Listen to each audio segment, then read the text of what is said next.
सवाल सबसे पहले ये होता है कि पिछले कुछ सालों में जो छवि है राज्य की,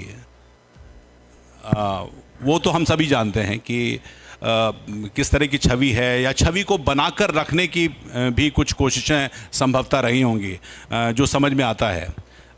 गृह मंत्री के तौर पर आपने क्या एक विज़न रखा हुआ है और कि उस छवि के साथ आप किस तरह से निपटेंगे नक्सल की समस्या को दूर करने के लिए? क्योंकि नक्सल की समस्या अक्सर कहा भी जाता है कि सिर्फ एक लॉ एंड ऑर्डर प्रॉब्लम नहीं है, या सिर्फ एक फोर्स के ज़रिए दूर नहीं हो सकती है।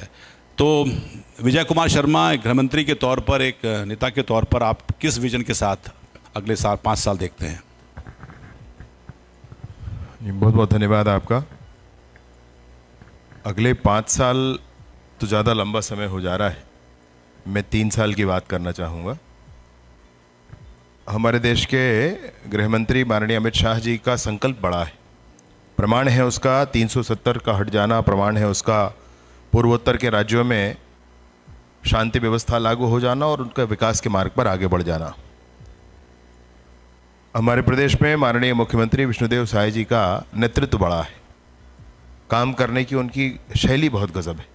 इन सब के साथ हम लोग काम कर रहे हैं और मैं निसंदेह आपसे ये कहना चाहता हूँ कि नक्सलवाद सिर्फ बंदूक से ख़त्म नहीं हो सकता है, ये बेहतर हम सब समझते हैं। और इसलिए सारे बिंदुओं पर जिन्होंने सरेंडर कर रखा है, जो सरेंडर करने वाले हैं, जो नक्सल पीड़ित हैं, जो नौजवान नक्सल बन जाते हैं और जो फोर्स उन पर काम, ये सब सारी बातों पर एक साथ काम हो रहा है। आप समाचार पत्रों में पढ़ते हैं तो इतने मारे गए ये है, ये आप पढ़ते हैं, ये कुल मिलाकर एक पार्ट है, but this is not the whole thing.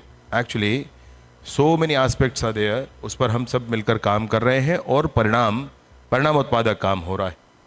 समय से रिजल्ट आएगा, मुझे इसका विश्वास है।